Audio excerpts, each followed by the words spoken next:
by the sword, and by the famine, and by the pestilence. Behold, I will gather them out of all countries, whither I have driven them in mine anger, and in my fury, and in great wrath.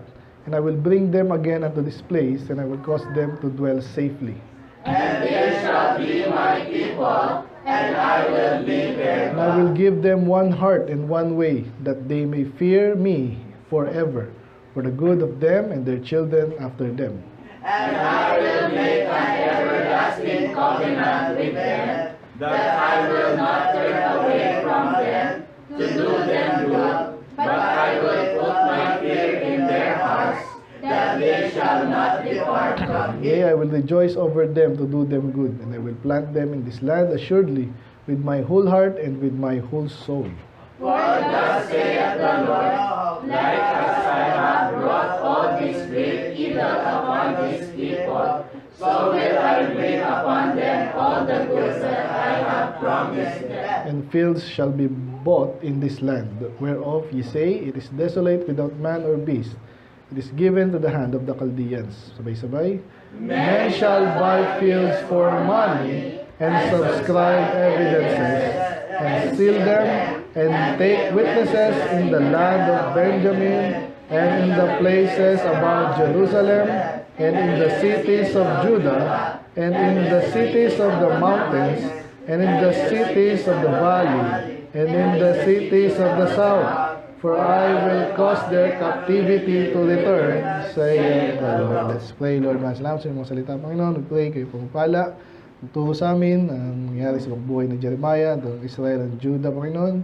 Ma-reflect namin ang sarili dito, saan sila po ay dito, sa part na to, Lord. Sa time na ito, sila ay netreten ng pagkasako, Panginoon, kamatayan din at maraming bagay.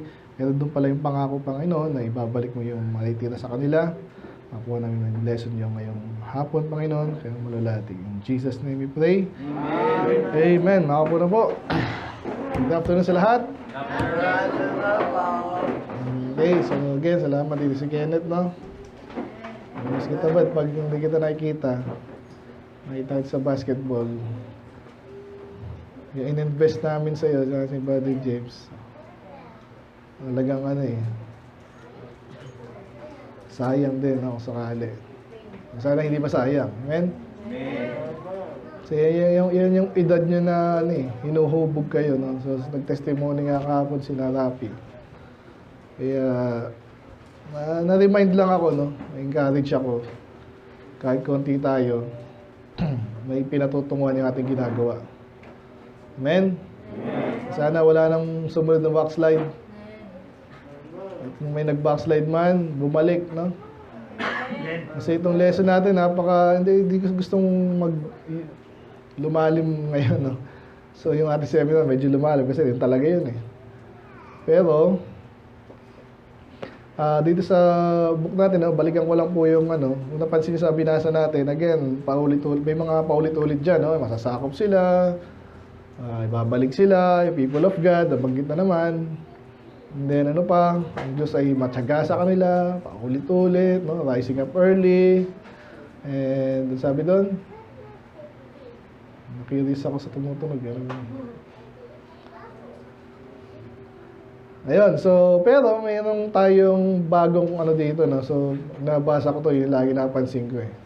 So, salamat, may time tayo ngayon, no? So, yung tatakil natin. Kaya mamaya mag-focus tayo sa bagay na yun. Pero review lang muna natin again, last 4 chapters. Jeremiah 28, yung answering back to false teachers. Naalala nyo yun? So, ang likod ng Diyos, kahit kayo, no? Again, alamin nyo lang kung paano kayo sasagot. Hindi pwedeng mga sagot lang. Hindi tayo ganun, eh. So, this Sunday, yung Christmas na naman nating, may maganda akong nakuha topic. Parang binigay sa akin ng Diyos na ganun, eh. Kasi nga, mahirap yung topic, pero may paraan, eh. So, anyway, may mga mahirap intindihin, pero kaya naman intindihin. So bago kayo sumagot, siguraduhin yung tama, nakakalugod tayo sa Diyos, di tayo nakatisod. Pero minsan iba, naitisod talaga. Pero, anyway, so okay lang na sumagot. Okay? Basta tama. Then, sa Jeremiah 29, ito na yung medyo positive na, no? So, tatlo yung magkakasunod, 29, 30, 31, medyo positive, no? So, ang title natin doon, When ye shall search for me with all your hearts. Kung kayo ay maghahanap, relative. Ano yung, wala ko sa relevant, salamat. Kahit sa panahon natin ngayon, alam niyo ba kung kailan nangyari yung Jeremiah? Napakatagal na yan. Isa actually sa mga nag-ano din sa akin sa Panginoon, tsaka sa Bible eh. But kasi kahit sabi mo, hindi ko maintindihan, pastor eh. Libong taon na pala itong mga Katoliko kung paano mag-yabang eh, di ba? Napagsama natin kahapon din, di ba? Okay, sila yung tunay kasi luma sila. Hindi ganun eh. Kaya talagang luma na. Old Testament lalo luma na, pero nakaka-relate pa rin tayo. Amen? Kasi itong mga message ito actually, parang kahapon ng topic natin sa seminar, na-influensya na yung buong mundo, na-saturate na ng salita ng Diyos to some degree. Obviously, hindi pa rin sapat sa iba eh. No? Kasi pag nireject ng may mga bansa pong gano'n, yung Japan daw talagang inano nila yan eh. Ayaw namin yan. So sa China, may panahon po na malaya ang gospel doon. Ngayon may... So gano'n din sa atin, kahit sa mga pamilya natin, individual people, pag nireject mo salita ng Diyos, may paglalagyan ka, hindi maganda. Gano'n din kahit nagtagal ka na nagtapat, then saka mo nireject, may paglalagyan kang hindi maganda, no? Pero ngayon, pwede kang bumalik kung, kung talagang hahanapin mo katuwiran ng Diyos. Honest ka, no? Wala kang pakialam kung ano sabihin sa'yo ng iba. Kung talagang nagkamali ka, sino ba di nagkamali? Huwag niyong hayaan yun. Nagsasabi sa inyo, isa sa mga major theme ng Bible at ng New Testament at ng Panginoon, yung forgiveness.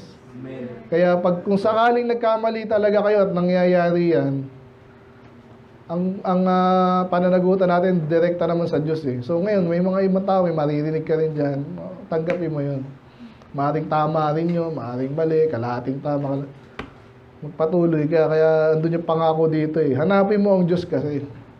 Walang ibang mag-aano sa'yo. Sa Diyos ka una at huling mananagot. Amen? Ang mga tao hindi perfect yan, pero ginagamit din ng Diyos yan. Amen? Kaya Jeremiah 30, ito naman positive pa rin. The people of God, mamaya may sinabi ulit dito eh, no? Distress and restoration of God's people. So yan dyan na yung mga pangako. Pinuulit-ulit na, in 70 years, yes, masakupin kayo, hindi na babaguhin yun eh. Mga loko-loko kasi yung mga king nyo, and then kayo din. So sakupin sila, sasakop, yung karamihan mamatay, iba magiging captive, pero makakabalik sila. Though ang hirap paniwalaan po nung kasi parang Egypt na naman eh. Diba? Pero sa Egypt nga, hindi naging imposible yun eh. Nakawala sila, nakaalis sila doon. Yumaman pa sila, ang alam niyong kwento, di ba? Mga slaves, tapos ang dadaming ginto eh. Kasi naman, may ginawa sila eh.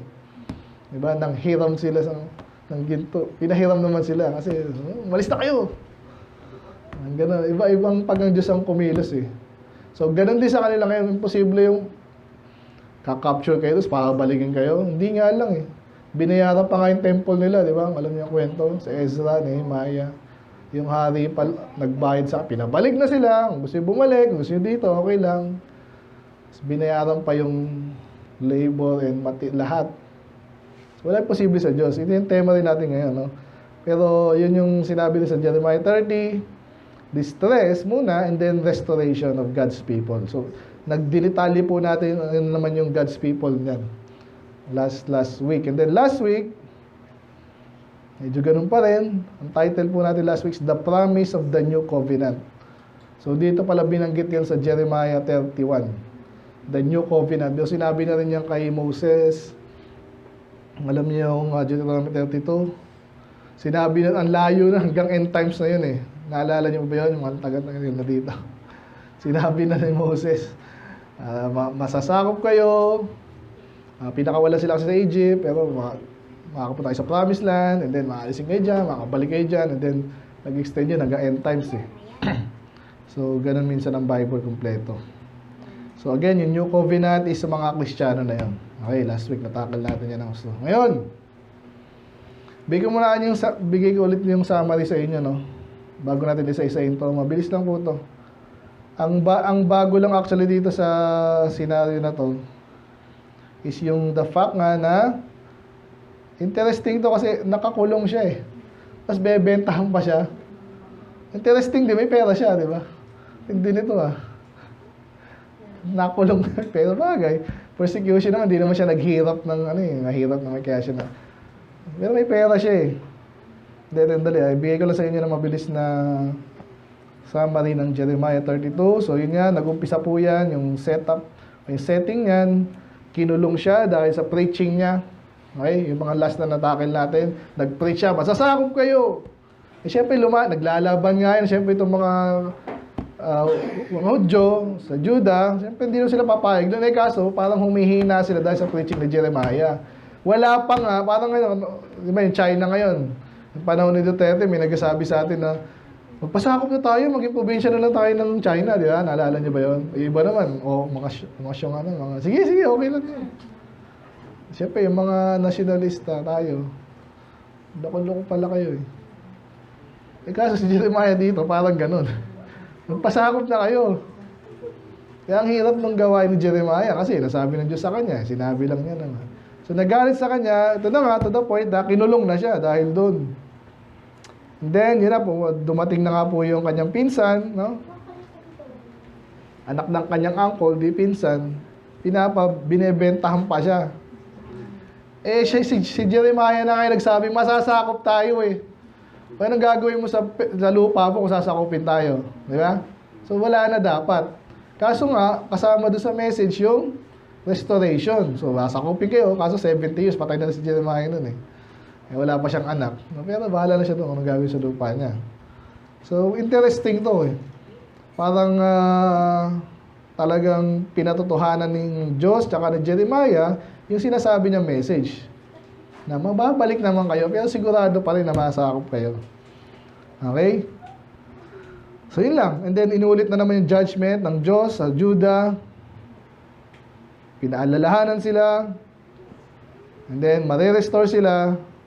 And then, yung new covenant nga na nabanggit last week, nabanggit na naman. And then, ayun na. So, umpisa natin, no? So, the word of Jeremiah came to Jeremiah. So, again, may timeline tayo. Nung 10th year pa lang ni Zedekiah, 18th year naman ni Nebuchadnezzar. Okay, yun pa yung natakil natin last kahapon, di ba? Yung timing. Yung year ay tinatiming sa kung ilang taon na gano'n yung mga hari. Kasi nga, pwede mong masukat kung anong years yung based on that. So, ano nangyari? So, yun na nga, sinakop na po sila ng Babylon pero hindi pa tuluyan. Okay? Nagsisimula pa lang. Pag sinabing besiege, pinalibutan na po sila. Okay? So, hindi pa natapos yung war in Ukraine. Ilang taon na rin yun? 2020, ano ba yun? Ha? Sa war in Ukraine, tsaka ng Russia. 2022? Ang tagal na rin, no? Go 4 years na. Ganyan po ang gera. Hindi yan mabilis. Unless, yun nga, sobrang talagang galing nung sino may mananakop. Yung US, pag nag-operation, ganun daw yun Nabutan nyo ba yung sa inyo? Yung kay Saddam ba yun sa inyo din? Kuwait? Yun yung kay Saddam, no? Ilang yun? Buwan lang ata yun Wala pang, weeks lang, 3 weeks lang. Magaling kasi, alam na agad nila yung outcome pag ganun. Na-survey na nila, maganda intelligence nila, alam nila yung kalaban nila. Pero lalo dati, hindi ganun. Ang ginagawa na, pinapalibutan lang nila hanggang magutom na kayo. Kasi may mga store ng pagkain yan. Pag naubos na yon, susuko na yon. Malamang sa hindi. Hirap, no? Besiege, okay? So, pwedeng tumagal yan So ngayon, ano nangyari? Nag-preach na naman si Jeremiah. Kaya paso nga, yun yung panahon nga na kinulong siya. Kasi dahil sa kanya pinipreach. So, tinanong pa siya. Paano tayo makaka-relate dito? Parang kayo, nag-preach kayo. Alam mo, totoo. Tapos tatanungin ka, ba't ka nag-preach? Ano gagawin mo? Yun sabi ng Diyos Huwag kayo mag-i-assume. Alam ko mga bata pa yung iba sa inyo. Pero pag alam na alam mo talaga, alam mo, naturuan ka, nabasa mo dito, na-observe. Yun na yun. Huwag ka na ma-back out. Sabihin mo lang, Yun na talagang alam ko na sinabi ng Diyos eh. Diba? Katulad ni Jeremiah. So, nga lang siya. Kaya tinatanong siya, bakit ka kasi nag-ano eh? Ayan, basta ito na yung mga sinasabi niya, inulit lang ni Zedekiah. So, basically, yung sinasabi niya, masasakop tayo. Bakit sinabi masasakop tayo? Hindi tayo makakawala. Sigurado to. Di ba? At especially si Zedekiah ang takot dito kasi in-specify pa siya. Ikaw mismo, makikita mo yung mukha ni Nebuchadnezzar. Anong gagawin sa'yo nun? Kaya alalahanin nyo rin, si Zedekiah nga, inano siya, di ba? In-install siya doon. Okay, kaya lang siya hari, hindi talaga siya ang hari, yung kapatid niya, and then later yung kanyang pamangkin. So, in-install lang siya doon kasi bata pa rin naman siya. Pero siyempre, huwag kang mag-rebelde, kaya nga dyan eh. Nag-rebelde siya. So, yung sinasabi dito, kikita na naman kayo, ano yan, kinikilabutan siya. Anong gagawin ko dito sa taong pinagtaksi lang, di ba? So, ngayon, ang problema dito, nililipat niya yung sisi ngayon kay Jeremiah. Tama ba yon? Tama ba yon? Una, mensahero lang siya ng Diyos. So, i-relate ko dito para makarelate tayo. Meron minsan ganyan na ganyan ang pastor minsan eh. Sana maaga niyong matutunan to para makamove on din kayo sa buhay ng Kristyano. No? Ako din nung may panahon talagang ganun din tingin ko kay pastor kasi nagsalita siya sa pool, di ba? Kasi mga gustong-gusto ko pa dati, rock and roll. Ano ako dyan, may time na ano ako dyan eh. Banda-banda pa kami. Siyempre na-culture shock ako nung pagpunta ko sa Baptist. Iba yung music. Tapos sa demonyo daw yung pinapakinggan kong music. Pinipersonal ako. Ay, naisip ko lang yun. Pero hindi pala. So may ganun akong minsan sa lingkod ng Diyos. At kayo rin, huwag never nyo isipin unless talagang ganun nga. Pero hindi eh. Pag yung sinasabi ko, inuulit ko lang, natutunan sa Bible, tsaka sa ibang pastor din, tapos sasabihin ko, hindi kita pinipersonal. Pero si Zedekiah, palibasa na, pag-aralan natin last time, ano siya, takot siya eh. Sa halip na sa Diyos siya matakot, sa tao. Eh talaga namang hirap ng kalagayan po ng hari, no? Kasi yung pagdidesisyon mo, yung mismong pinamumunuan mo, mga tao, pag maling desisyon mo, may masasabi yan eh. Kasi takot ka rin, no? Either tanggalin ka dyan, or what. So, pero dapat tayo, sa Diyos tayo takot. Amen? Ganun yun. Ngayon, i-relate ko sa mga kabataan na, baka imbes sa inyo. Inaano ko sa DM ko, anong hindi ko pa rin hindi ko masolve eh. Pero posible sa barkada rin, di ba? Siguro sa nabuyo ng ilang, pero kala ko malakas na yun eh. Kasi kitang-kita mo siya, mismo nagpo-propose eh. Ganda pa nga nung patotoo nung isang ano, di ba? Iyak-iyak pa nga siya nun eh. So, sabi siya, walang malakas eh, minsan. So, siguro, nabuyo lang ng ano mong pwede sabihin sa'yo ng barkada mo. Kaya nga inaatal na natin dito eh. Ano pwede sabihin sa'yo ng barkada mo? Ay, huwag ka dyan! Mag-basketball na lang tayo. Mag-drugs na lang tayo. Mag-chicks na lang tayo. Ano? Ba't ka magpapabuyo doon? Sa Diyos ka matakot. Tsaka pag pinipis ng salita ng Diyos, ng lingkod ng Diyos. Eh, si pastor dito pa, late no? Nakita niyo ba yun? Pero hindi sa laki. Hindi naman ako usuntokin ng pastor ko eh. Yung katotohanan, nung dadala ng salita ng Diyos, saka ng preaching. Problema kay Zedekiah, takot siya sa tao kaysa sa Diyos. Ano ang ginawa niya? Sinisi niya yung lingkod ng Diyos. Sinong napahamak ngayon? Diba na pag-aralan natin last time, may pag-asa pa naman yan ng Diyos, pwede niya i-delay yan eh. Pwede niya i-delay yun. Kaya nga nag-preach yung lingkod ng Diyos eh. Eh, sumunod kayo sa Diyos, di ba? Naalala niyo sa ano naman, kay Jonah. Di ba? Oh. Nagbago si Jonah. Nagbago yung mga taga-Ninive, nagsisi kahit na paano. Nagtay sa Diyos, natakot sa Diyos. Dinilay ng Diyos yung destruction of Nineveh. Dinilay lang. At least, ikaw, hindi mo maranasan yung gera. Sino dito ang gusto maranasan yung gera natin kung nasa China? Atay tayo dyan. Magbasahin mo lang kung nangyari World War II. Anong ginawa sa atin ng Hapon, kahit mga Amerikano, panahon din ng kalaban natin yun. Hindi maganda. Hindi maayos. Pagpapalit mo lang lahat, wag lang magkagera. Niwala kayo. So, kaso si Zedekiah, mali yung desisyon niya, hari siya, sinisisi niya yung lingkod ng Diyos. Ayun, yung panahon na to, kinausap na naman ng Diyos si Jeremiah na sinabi sa kanya, ito na. Again, advance to ha. Nasa kulungan si Jeremiah, kinakausap siya ng Diyos. Pupuntahan ka ng pinsan mo dyan. Okay? Kaya pansin niyo dito, hindi na siya nagtatubili. Nung pumunta talaga, bili agad. Kasi sinabi na sa kanya ng Diyos eh. So, ano sinabi sa kanya ng Diyos? Hanamil, the son of Shallum, thine uncle, shall come unto thee by thee, my field, which is in Anatot. Okay, so yung lugar na yan, paborito ko, di ba? Anatot. Bantot, di ba? Natatawa lang ako eh. Pero dyan po yung ano kasi ng mga Levites, no? Yung lugar nila sa Benjamin. Tribe of Benjamin, Anatot, isa sa mga cities ng mga Levites and mga priests. Maalala nyo pa, si Jeremiah ay priest, no? Priestly tribe. For the right of redemption is thine to buy it. Again, marami po siya pwedeng pagbentahan. Ewan ko naman to si Hanamil, siguro alam niya, kilala niya ni si Jeremiah.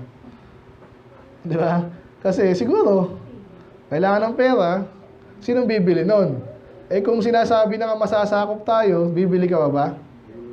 Eh kaso si Jeremiah, positive na siya. Masasakop tayo, pero babalik ka. So siguro naisip, ganun pala, sige ikaw bumili nito. So another point dito, pansinin niyo po tayo mga Kristiyano. Napansin niyo, pero ano rin tayo minsan ng mga unbeliever eh. Inaabuso tayo, tama ba? So, pero hindi ko sinabi magpaabuso ko yun. Sinasabi ko, minsan, pwedeng gamitin ng Diyos yun. Okay? Kaya mo abusuin tayo, pero sumusunod ako hindi dahil linoloko mo ko. Okay? Nagpapagamit ako sa'yo kasi sabi rin ng Diyos. Okay? Tandaan nyo yun, ha? So, hindi sinabi ng Diyos na magpaloko tayo. Pero minsan, pag ang Diyos na nagsabi, sunod na rin tayo. No hard feelings. Okay? Actually, makakalili tayo sa New Testament dyan. Sabi, pag sinampal ka, ano sabi? Bigay mo pa yung parang paka-unfair naman ng Diyos. Hindi. Meron siyang gustong accomplish na sa bagay na yun. Okay? So, sa part na to, bilid mo daw. Buy my field. Okay nga, sa Anatot. Inheritance is thine and redemption is thine. Buy it for thyself. Then I knew that it was the word of the Lord. Sandali. Saan ba ako? Ayan, so yun nga. So yung verse 7, sinabi pa lang ng Diyos. Sa verse 8, nangyari na. Kaya nung totoo yung sinabi sa akin ng Diyos in advance, ang gawin ko na. Binili niya. So binili niya. And I weighed him money. Pansinin niyo po yung dito, yung detalye dito. Hindi lang sinabing binili. Paulit-ulit po ito. May evidence, subscribe to evidence, witness. Ano yung witness? Parang sa atin nga, parang, ano ba ginagawa? Pag buy and sell. Bumili ka, pirmahan, Xerox. So, yung binili ko to, ganun yan eh. Proseso yan. Pirmahan, Xerox ng ID, valid ID, pirma ulit doon sa no copies, pareho kayo meron, papanotaryo yun. Bakit ganun? Para walang hindi nakakaw mo ata, hindi. Binili ko yan para sa sarili ko. Okay? So dito po, ganun din, nagpalitan na kayo ng pera. Ganun din dito. Talagang dinescribe ng Bible kung paano nyo binili. Kasi nga, later gagamitin yon. Okay, so yun na nga, ginawa ko na, may evidence, bili, pera, according to the law and custom, which was open, ibig sabihin, parang yung tayo nga, public yan public document. And I gave the evidence, binalik, si Baruch po kasi yung siyempre nakalayas, nakakulong si Jeremiah, yung kanyang kaibigan at messenger at helper, si Baruch. Kilala nyo na, di ba? Kanina pa yan, dati pa yan nabanggit. So yun, siya yung ginamit doon, parang ang tawag dyan. Ang tawag doon, yung representative, inauthorize. Inauthorize niya si Neraya, si Baruch. Ayun na, binenta na, binili. And sabi dito, before all the Jews that sat in the court of the prison. So binanggit na naman ng Bible yan, may pagagamitan tayo dyan mamaya. So hindi lang nagpirmahan, pinakita sa lahat. So bakit? Sabihin ko na agad, Kasi nga, ang message ni Jeremiah, masasakop tayo. Pero bakit ako bumibili ngayon? Kasi naniniwala ako, yung pinipreach niya, hindi lang masasakop. Pag matapos silang masakop, ibabalik naman sila. Kaso 70 years. So, ibig sabihin, talagang si Jeremiah sa mensahe niya, alam niya galing sa Diyos, alam niya mangyayari. Gets? Anong relate sa atin yan? Anong relate sa atin yan? Napakarami. Mamaya na ako, kayo muna. So ngayon, pag pumunta kayo ng church, ano sasabihin ng kapitbahay nyo, barkada nyo, di ba? Nung ako yung unang pupunta din sa church, sa Diadem, siyempre kaya nadala ko agad yung mga barkada ko doon, pero after na yun eh. So pinakita ko, ibig sabihin, andito yung lot ko, ibig sabihin, andito yung boto ko, parang ganun.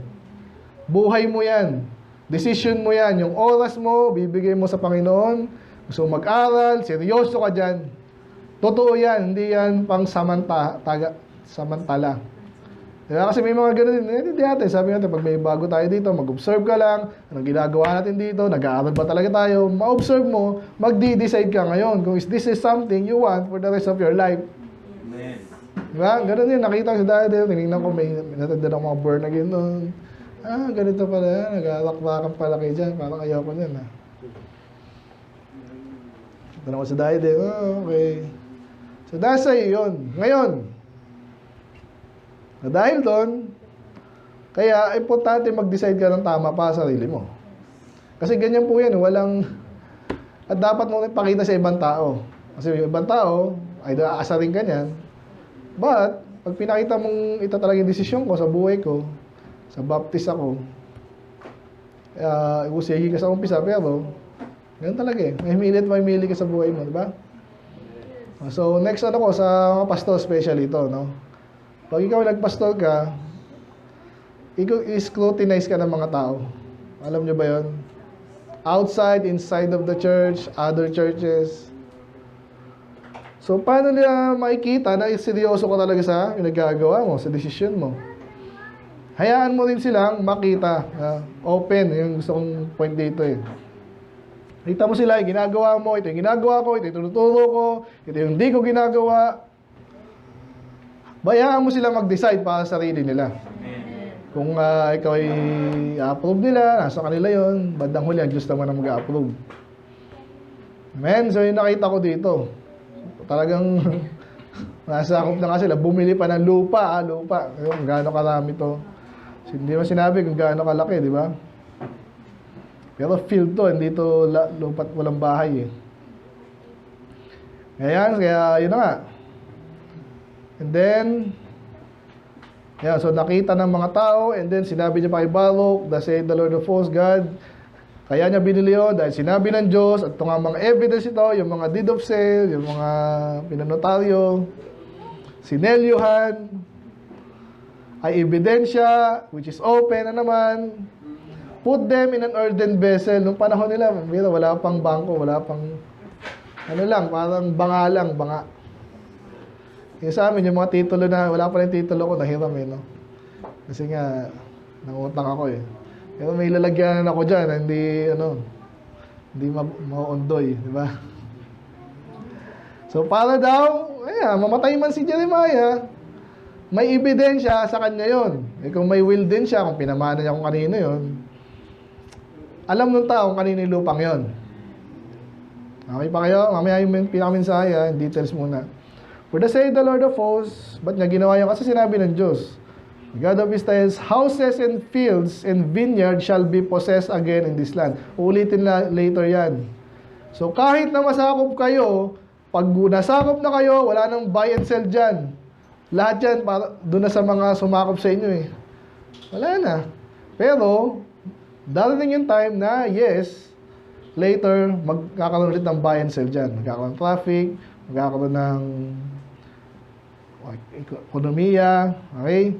Kasi, hindi nga pangako sa kanila, sila yung makaka-recover ulit. Sila yung papabalikin doon. So, yun na, ginawa lang ni Baruch. Then, ito pong maganda rin to, no? Itong next portion dito, prayer ni Jeremiah. Pakinggan natin, dami niya nga sabihin, napakaganda dito. Medyo mahaba. So, ginawa niya na, bumili na siya. Okay, done deal. Anong ginawa niya ngayon? Ayan, Lord God, behold, thou was made. Parang pupurihin niya lang ang Diyos dito. Bandang huli, parang may reklamo siya. Parang. Tingnan lang natin ha. So mga katotohanan po ito na maganda rin. No? So sabi dyan, ang Diyos ang gumawa ng langit at lupa, makapangyarihan siya, totoo yun. Walang mahirap sa Kanya, totoo rin yun. Thou showing love and kindness at 2,000. So, ang Diyos ay maawain. Habang binabasa natin, isipin nyo kung anong gusto nyo sabihin kay Jeremiah. Or Jeremiah sa Diyos. At ikaw naman ay recompense, ibig sabihin binabalik mo, no? Ginagantihan mo. Siyempre, kung loko-loko yan, gagantihan mo yan ng punishment. Kung matino yan, gagantihan mo ng reward. At hindi lang sila, yung tatay nila, yung mga anak nila, minamahal mo sila. Okay? Kung papaluin mo man, parang magulang sa anak, mahal pa rin. So, ikaw ang Diyos, makapangyarihan ka, dakila ka. Ikaw ay Panginoon ng mga, pag sinabing host is army. Okay? So, basically, makapangyarihan ng Diyos. Great in counsel, matalino. Malakas, mighty in work. Naalala ko lang po ito kasi sinabi ito sa Isaiah, no? So basically, again, kaya nag-a-agree po yung mga prophet kasi nga, kilala nila ang isang Diyos. Kaya naalala po sinabi po yan sa Isaiah, sabi po dyan ay, bakit nawala? Anyway, nawala. Hindi, sabi din sa Isaiah 28:29, sabi, hindi ko na lilipat ha, sabi dyan, thou also cometh forth from the Lord of hosts, which is wonderful in counsel, and excellent in working. So may preaching kasi akong ganyan, kaya naalala ko, no? Naalala niyo pa yan? Na-preach ko din sa diadem yan. So ang Diyos talaga ay matalino, wonderful in counsel, siya ay great in counsel. Nakikinig ba kayo? Kaya sino tatanungin nyo, pag di nyo alam yung gagawin sa buhay nyo? Sino tatanungin nyo? Sino ba nakakaalam? Ay, hindi naman siya patay ka, baka hindi ka ligtas, hindi siya sumasagot. Pero actually, dito din yan eh. Sa Bible yan, aralin mo lang yung mga prinsipyo sa Bible, alam mo agad kung anong tama at mali. Amen. Para napag-aralan sa seminar kahapon. And then, hindi lang siya matalino ha. Sino matalino lang dito? Okay, matalino lang, mga bata, puro kayo aral. Maganda yung mag-aral, pero katapos mong aralin, sino yung mga nagsasakit sa buhay? Mag-inaral niya, and then, gagawin niya. So, ang Diyos ganun. Hindi na natili yung kanyang talino sa sarili lang niya. Nung kinanate niya nga yung mga bagay-bagay, kaya namamangha yung mga Kristiyano scientists, tayo. Paano niya ginawa yung mata? Ang galing. Ngayon, ginagaya po ng mga camera ngayon, yung mga engineer ng camera. Paano natin? Bigla tayo nag-focus. Nakita ko dun, no? Nabasa ko yun, so biglang focus dito. Mangha-mangha yung mga engineer dyan, saka sa mga scientists, no? Then, sa Diyos lahat yun, matalino siya, and then, mighty in work. Sabi sa Isaiah is excellent in working. Isa lang yun eh. Kung paano siya gumawa, execute yung inisip at plinano niya, napakahusay. Amen. Kaya sa buhay po natin, kaya nga sinasabi ko lahat sa inyo to, ang hirap yung pasunurin, di ba? Pag hindi nyo nakikita ang totoo yung sinasabi ko. Ngayon, dinidescribe ko lang, obviously, hindi nyo, yung mga bata ayaw nating you will go on with your life na inihintay mo, totoo kaya to? Subukan ko nga. Hindi mo na kailangan eh. Magtanong ka, tingnan mo yung sa Bible, yung mga nangyari sa history, kahapon, di ba? Isa yun sa mga way talaga eh, para may matalino ka. Tinignan may ginawa ng iba. Naging maayos sila, sundin ko yun. Parang testimony ni Brad, di ba? Nagano matalino, kasi yung mga nakita mo mga tao na sumunod sa Diyos, pinagpala, kahit hindi mayaman, tahimik ang buhay. Amen. Hindi katulad ni Cabral, di ba? Hindi mo alam, pinatay niya sarili niya, o baka nagtatago pa daw, ganun ang balita ngayon. Gulo. Yan, so for thine eyes are open upon all the ways of the sons of men. So ibig sabihin, ang Diyos ang inaalam niya, nakikialam siya, no? So may mga turo ngayon ng Diyos daw, nag-create daw ng mundo, na iniwanan na. Hindi maglalas, hindi magtatagal ang mundo pag iniwanan tayo ng Diyos. Kaya sabi dito, siya pa rin yung kumikilos. Tinitingnan siya, nakikialam siya sa mga ginagawa ng mga tao, to give everyone according to his ways and according to the fruit of his doings. Diba? Kung anong ginagawa mo, doon ka husgahan at doon ka didil ng Diyos. No? Very familiar ba sa inyo yan? Lagi natin binabanggit ito, yung reward system ng Diyos, Revelation 22, no? hindi po natatapos sa kaligtasan niya. Kung ligtas ka na ngayon, anong gagawin sa'yo ng Diyos? Depende sa ginagawa mo. Kung nagtatapat ka, pagpapalain ka. Nagbabackslide ka, asahan mo, meron kang paggagali.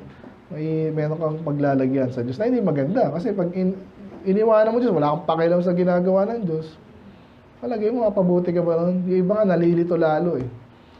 Pag inaaral ko yung mga kulto, ano ko yun, na-detect ko yun, na-sense ko na bakit kaya tanga nito. Diba? Hindi sila ginawa ng Diyos na ganun. Paulit-ulit na rejection yun. Bubulong at bubulungan ka ng Diyos na mali yung interpretation mo sa Bible. Yung Catholic ngayon, para nakapansin ko, talagang full out ano na yun sila eh. Talagang antindi ng panloloko. Yung mga spill nila ngayon, ang Catholic ang nagbigay ng Bible kasi nungalingan nyo. Pero, naano nila. Kasi may mga maluloko dyan eh. Ano pa? May mga talagang ginagaslight tayo. Anyway, tuloy ko lang to ha. Which has set signs and wonders. Sino to? Ang tinutukoy niyan, Diyos ha. Which has set signs and wonders in the land of Egypt, even unto this day in Israel, and among other men, has made thee a name, as at this day. Isa-isahin ko ha. Binabalik niya kung sino ang Diyos, dinidescribe para sa atin. Amen. Sino daw ang Diyos? May signs and wonders. Ano yun? Madalas sinasabi sa signs and wonders. Ano yung signs and wonders? Pag sign, nalalaman mo, pag may sign doon, ay, bawal pala dito kasi may sign eh. Malayo ka pa. So sa buhay natin, ano yung mga sign na yan? Katulad yan, nabanggit natin na ito, nakita mo, ay kapitbahay mo. Diba? Ano nangyari sa kapitbahay mo? Mabalita mo sinong gusto yung example? Kung sino man yan. Ano daw, si Cabral daw ay namatay. Alam ko, mayaman yun eh. Kasi DPWH, ganyan-ganyan. Ngayon, nagtatago. Nagtatago si Roque, si Bato. Ano ba ginawa nila? Bakit? Kahit mayaman sila, hindi sila makapag-travel. Kasi nagnakaw daw eh. Nalaman ngayon. So, ang tanong ko sa inyo, magnanakaw pa ba kayo? Ilang kotse ba kailangan nyo? Diba? Si Diskaya, patay sila ngayon. Napag-diskatahan sila eh. Pero tama yung sinabi niya eh. Marami mga politiko ang talagang sanhi niyan. Kaso nakipag-usap ka, di magdusa ka ngayon. So, pag binakita ko yung mga signs, ang Diyos ang naglagay niyan. Sa Sodom and Gomorrah lang, ang daming bakla, sinunog. Tapos papayag ka ba na San Mateo, dumaming bakla. Kung may magagawa ka naman, anong magagawa ko, Pastor? Again, sa Facebook lang, ang daming tao dyan. Tumatawa sa mga bakla, talaga parang nakikiusap na sila ng include nyo na kami, galangin nyo kami. May magagawa ka. Ito lang, suportahan mo lang yung gawain dito eh. Yung ginagawa ni Pastor, para ka na rin kasama doon. Talagang kasama ka doon. Amen. Ang gusto sabihin niya, so, sign and wonders. Itong wonders, ito yung mga bihirang ginawa, mga miracle. Ginawa ba ng Diyos yan? Sa Egypt, ginawa niya yan. Ang application sa atin niya, kung nakita mo na, ginawa ito ng Diyos, anong gagawin mo? Hindi ka mainiwala? Babaliwalain mo ba yun? Ganda yung seminar natin kahapon. Sayang, wala iba sa inyo eh. Isa-isa namin yung ginawa ng Diyos, naka-record yan sa history, kahit sinong matigas ang ulong, gusto nilang itanggi, wala nang ebidensya yan, itong ebidensya. Amen. Ayaw pa rin, matigas na ulo mo. Parang si Judas. At kahit sa mga church member, ganyan yan, nangyayari yan, kahit sa anong churches, paulit-ulit, may nagtatapat, may nag-backslide, may babalik yung iba, paulit-ulit yan eh. Kaya sinasabi ni Jeremiah to, sabihin ko na muna sa inyo para in advance, no? Pero isa-isayin natin to. Bandang muli, parang nagreklamo nga siya, Lord, kaya mo na akong gawin to eh. Baka pwede, wag mo na kami pasakop. Parang ganun ang paano niya dito. So anyway, tuloy na natin. So ang Diyos ay makapangyarihan, as nilalagay niya yung signs and wonders, even unto this day. So another katotohanan naman doon, hindi niya hinayaan na ang Diyos ay nag-miracle 4,000 years ago. Maniwala kayo doon. Maniniwala ba kayo doon? Iba sa inyo, pero iba, ang hirap naman maniwala. Pastor, tagal naman nun. Pwede ba ngayon? Meron din. Amen? Ngayon, Red Sea, hindi na kailangan hatiin ulit yun. Tapos na yun eh. Pero may mga miracle pa rin nangyayari sa panahon natin ngayon. Kung siguro kung wala na, umalis na kayo dito, di ba? Kung wala kayo nakikita, for example, na talagang Diyos ay kumikilos, sige, umalis kayo. Pero meron eh. Ano ba? Ayun, so, has made thee a name. Ibig sabihin nun, pinatunayan niya siya yung makapangyarihan. Parang again, seminar kahapon. Hindi tayo maniniwala basta kay Jesus kung wala naman siya napatunayan eh, di ba? Pero kaya tayo nagpapatuloy at lalo natin pinapangaral pa yung kalooban ng Diyos kasi nakita natin maganda. Doon iba nga medyo baliktad, oh. Iba kasi mga kulto, pinipis nila, may tama rin, may mali. So ingatan nyo na ma-distinguish dapat yun ha. So nabanggit natin kasi seminar, puro seminar ako kasi kahapon lang eh. May mga talagang ginamit din ng Diyos yung Katoliko, for example. So, salamat at na-preserve yung mga, di ba? Okay lang yun.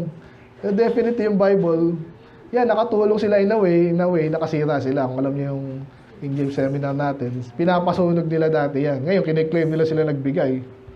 Ano yun? So, alamin natin kung saan tayo, ano doon, ano yung katotohanan about those things. So yun, so kilala natin ang Diyos, kilala nila ang Diyos, ang time nila kasi ang Diyos ay pinapakita yung mga sign and wonders. At therefore, pag alam natin ang Diyos talaga yan, totoo yan. Ano pa ginawa niya? And has brought forth thy people. Ayun. Isa doon po sa napakaganda pang signs, no? Kasi last kahapon, seminar natin kay Jesus lang yun eh. Pero even before Jesus, yung mga Old Testament, alam po ng mga tao to na kaya takot sila sa Israel nung panahon na yun. Alam nila itong taong mga to, itong mga people na to, sinamahan ng Diyos from matagal ng panahon. Okay? With a strong hand and stretched out arm, pinapakita doon anong makapangyarihan talaga ng Diyos. Anong ginawa niya? Hinati niya Red Sea. Kaya ba ng tao dyan? Ano ba? And has given them this land which thou didst swear to their father and give them a land flowing in milk and honey. So again, tinupad ng Diyos ang isang halos imposibleng bagay. Pero ginawa niya. So, dakila talaga siya. And they came in and possessed it. So, nire-recount niya lang kung paano Israel nakaalis sa Egypt, napunta sa Promised Land. And then, of course, hindi basta-basta yun dahil may kalaban sila doon. Pero nasako pa rin nila. Problema, hindi sumunod. Ito medyo may exaggeration to kasi may panahon na sumunod din sila eh. Naalala niyo sa Hezekiah, panahon ni Hezekiah, Josiah, panahon ni Solomon, David, so may mga pagsunod sila. Pero dito, mapansin ko lang sa prayer ni Jeremiah, may mga exaggeration na parang wala nang ginawang mabuti yung Israel. Kasi nga, exaggeration nga eh, para lang makakuha natin na napakatigas ng ulo nito. Again, related sa atin, yeah, minsan, mga Kristiyano din, ang titigas ng ulo. Palagay nyo, kailangan ko ba sumigaw dito kung napapakabait ng mga... Hindi na. Bait yun eh. Nakahiya naman ako sa inyo. Diba? Pero yung mga lingkod na Diyos, talagang labas ang liitid eh. Jeremiah. Oh.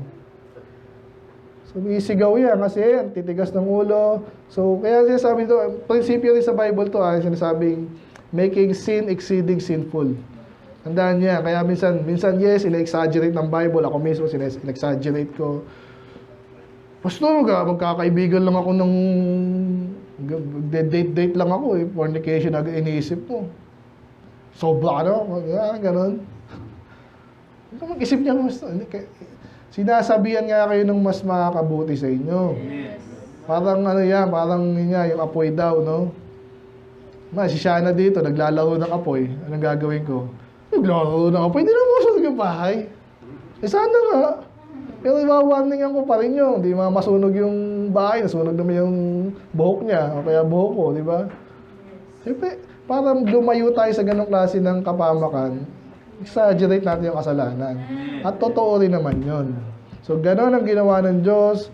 Dito, sabi niya, parang wala nang ginawa, no? Hindi sila sumunod, hindi sila lumakad sa batas ng Diyos. Wala silang ginawa sa mga inutos mo. No? Exaggeration yun eh. Therefore, thou hast caused all this evil to come upon them. So, in general, totoo yun. Talagang hindi sila sumunod. Kaya, sila ay masasakop later. Ano pa? Behold the mounts. Ano yung mounts? Very good. No? Pero,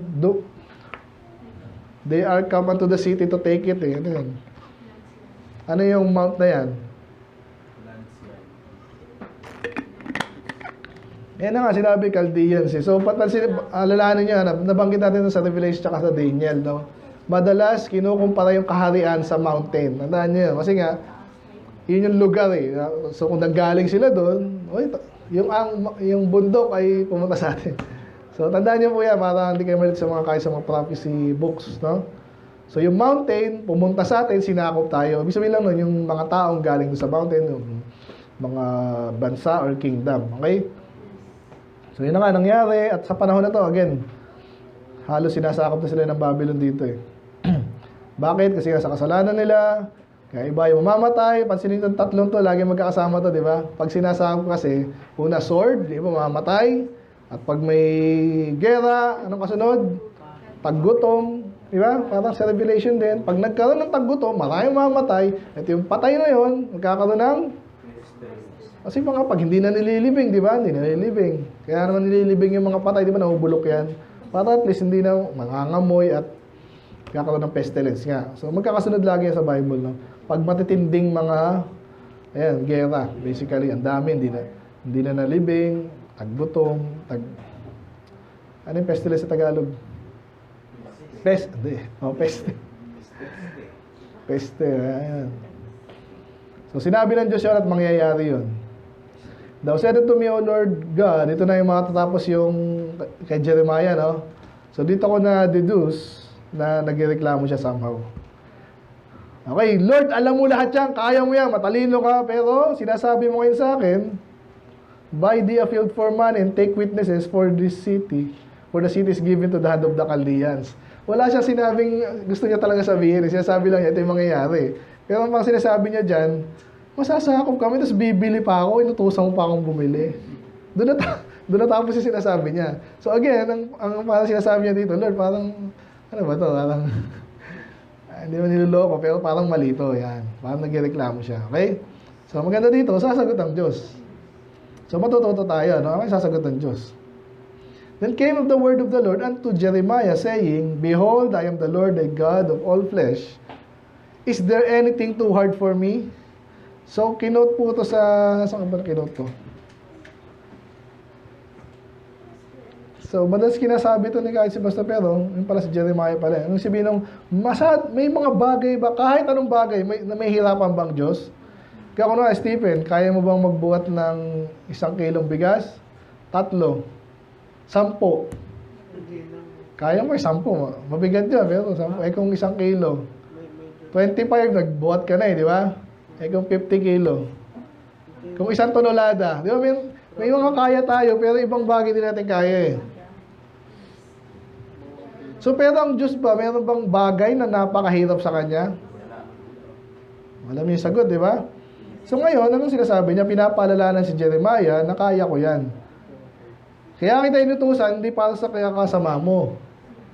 So again, naalala ko lang tuloy, no? Naalala niyo mga object lesson ni Ezekiel at ni Jeremiah, din may yok-yok siya dyan, di ba?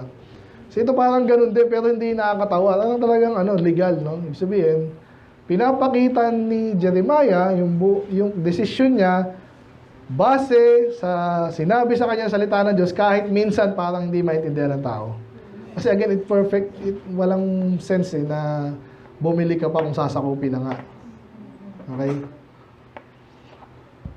So, tuloy lang natin. Sabi, therefore, thus saith the Lord, behold, I will give this city. So, inulit lang niya. Masasakop kayo. Ay, Nebuchadnezzar, kukunin niya yung Judah. And then, susunugin pa. At susunugin ulit. At pinaalala niya lang yan kung saan siya galit, yung sa demonyo, kay Baal. Kasi nga, siya galit kasi basically pinapatay nila yung mga bata. Dumaan sila sa ganong klase ng ganong katindi, no? So, gaano ka kasi Raulo para patayin mo yung mga bata? May tao bang ganon? Ayan, abortion, ganon din yun eh. Marami ngayon kahit mga tao na buntis, malandi kasi, tapos gustong papatay. Nasa edad na kayo, may mga barkada na siguro kayong ganyan. Ngayon malandi, nabuntis, di abort. Ganyan yun eh. Kaya huwag kayong lalapit sa ganun pag medyo yung ganun ay utak ng mga kaibigan nyo. Pwede kayong mamili at dapat kayong mamili ng kaibigan. Dito lang, mga mabait na yung mga tao dito eh.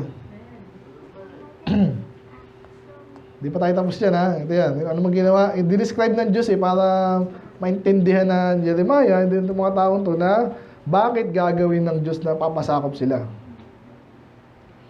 The children of Israel and the children of Judah have only done evil before me from their youth, and the children only have provoked me to anger. Ginagalit nila ang Diyos. Alam niyo siguro ginagalit, di ba? Na si Stephen, sinabi kong wag mag-YouTube. Okay lang yun, pero wag naman yung 1 oras, may gagawin ka pang sa school, as YouTube ka lang. Di ba? Eh, nakikita ko laging ganun. Ganun. So, nang-aasal ka nun.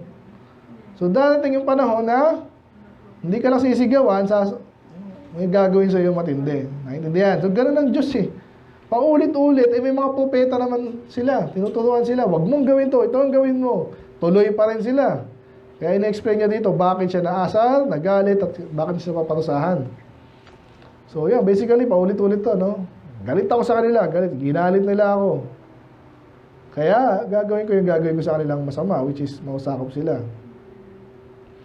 At yun, ginalit nila ako, hindi lang sila. Una yung kanilang hari, okay, ang sisi lagi madalas po sa leader. And then down the line, hari, mga ruler, mga priest, mga prophets. Ay pala yung prophets, napag-aralan natin last time, di ba? Jeremiah yung tunay, may mga false prophet din. Kaya sa panahon natin ngayon, ito, walang dahilan ng mga iglesia ni Manalo, mga Katoliko. Eh, ito yung sabi sa amin yung party namin eh. Wala akong konsensya. I'm sure narinig mo rin yung ibang mga Baptist nag-preach. Hindi pwede nga ako wala dyan. Hingayin na ako minsan eh, di ba? Ay sa mga Facebook feed nyo, ay dito. Alam nila eh. Kung nag-soul winning tayo, sila mismo nagsasabi. Alam ko po, mali talaga to eh. Tama, mali. Hindi kayo nag-soul winning, hindi nyo alam. Sabi ko lang sa inyo. Pero kung nag-soul winning nyo, alam nila yun. Kaya sabi siya, huwag kayong matakot. Yung sasabihin natin, in a way, alam na rin nila. Yung sinasabi sa Romans 10 din. The word is nigh thee, even in thy mouth. So ngayon, wala silang pwedeng sisihin. Ngayon, ayan, the prophet, the man of Judah, basically lahat na. Inhabitants of Jerusalem. Eh, ba't Jerusalem? Yun yung capital eh. Ang capital po ito, kahit yung mga sa panahon natin ngayon, hindi na madalas ganyan. Pag sinabing Washington said ganyan. Ano yung sabihin nun? US yun. Nagkakaisa kasi kung ano nangyari sa Washington, yung pag-decision ng capital eh, ganoon din sa Manila. Pag sinabing Manila said ganyan, Pilipinas din yun. Naintindihan nyo? Tsaka yung mga galing dyan, supposedly, pupunta sa capital eh, madalas. Ganoon din dito. So, yung buong bansa ay represented ng kanilang capital. And they have turned unto me the back. Okay, i-illustrate ko pa ulit yan. Illustrate natin dito ilang beses yan, di ba? Yung tatalikuran mo. So, ang Diyos tinatawag. Sige, isa na nga ulit. Si Stephen, halika dito. Ay, ito. Stephen, halika dito. Kumari, talikod ka. Stephen, halika dito. Tumalikod ka nga. Eh. Anong ginagawa ni Stephen? Anong binabastos ako, di ba? Okay na. Ganun yun. Tinatawag ka. Ganun ang ginagawa ng Diyos sa kanila. Yung mga propeta nila, nag-preach. Makinig kayo. Magsisi na kayo. Huwag niyong gawin to. Gawin niyo ito. Wala, hindi nakikinig. Ito mas malala. Hindi lahat to, pero iba sa kanila. Bukod sa hindi na nakinig, ano bang ginawa? Talagang inasal ng Diyos. Yung set their abomination, yung mga idol po yan. Kaya huwag kayong magkakatolik po, hindi yan natin kakampi. Baka nasosobra kayo sa akin, hindi pa ako sobra, nagpipigil pa nga ako eh. Kasi by doing that, anong ginagawa nila sa tao ngayon? Rebelde na sila, pinapakita pa nila yung pagiging rebelde nila. At ganyan din mismo kahit mga Kristiyano, mga anak minsan natin, di ba? Tigilan nyo na. Alamin mo yung tama, huwag ka magrebelde sa tama. Ganun ginawa ito. Ayaw ng Diyos-Diyosan. Hindi, ito ang Diyos-Diyosan. Paparada pa namin. Tayo sa Pilipinas, ano tayo dyan? Biktima tayo dyan eh. Pakatitigas ng mukha ng mga yan. Tapos minsan tayo pa yung makikita, huwag kang pakialaman, galangin natin yung religion ng iba. Ginalang ba sila ng Diyos? Ang tawag ng Diyos sa mga idol, abomination, kadiri, ano tama nga dyan? Kasuklam-suklam. At nilagay pa sa house sa temple, sabihin nun, dinudumihan. Ano yung dinudumihan? Sino gusto madumi dito? Imagine mo, meron kang bahay man yan o sasakyan. Kaya sorry, naaasar ako sa mga, bata pa naman, pero sabi ko sa inyo, yung sasakyan, gagamitin ng iba, di ba? Madalas siya, wala na akong time maglinis niyan. Huwag ka naman tumapak sa kung ano, mag-iingat ka sa tatapakan mo kasi papasok mo sa sakyan o kaya dito. Amen? Nasa naiintindihan nyo yun, di ba tayo maarte ka, yung baho eh. Ngayon, sa Diyos ang mabaho sa Kanya, kasalanan. Amen. Kaya sa church mo, pag pumapasok yan, kasi may iba, mga ganyan pa, alam yung ganyan? Alam mo nang mali, sasabihin mo pa sa iba. Galit na galit ang Diyos dyan. So, dinudumihan mo yung dapat malinis. Move on tayo. They built the high place of Baal. Yun na nga, demonyo na mismo. Nangyayari ba sa atin yan? Yan yan. Palaki yan dito ng mga kapilya ngayon. Sa demonyo rin yun eh. Mga kulto na yan. Ngayon naman, mga CCF naman. May ibang rin yan eh. Ibang pang pagsubok sa atin yan eh. Nakita ng demonyo, gumagana yung Catholic, kasi kaso na-expose yung Catholic, ang daling nagkaroon ng Protestante. Ay, nakita na rin yung mali sa Protestante. Gagawa, Pentecostal, Methodist, and then basically, lahat. So, nakikita ko si Tanchi sa, talagang tinitira ko eh. Hindi ko masikmura eh. So, ganun din yun. So, anong gagawin natin? So, basically, ito, malala pa to eh. So, dahil place na ng demonyo yung ginawa nila, anong gagawin sa kanila ng demonyo? Sa palagay nyo? Hindi yun, may sarili kaming dito eh. Meron kayong temple, and then meron kay Satanas. Anong gagawin sa kanila? Bandang huli, yun nga, natuto na silang magpa-abort. At sa kanila malala, hindi lang basta abortion eh.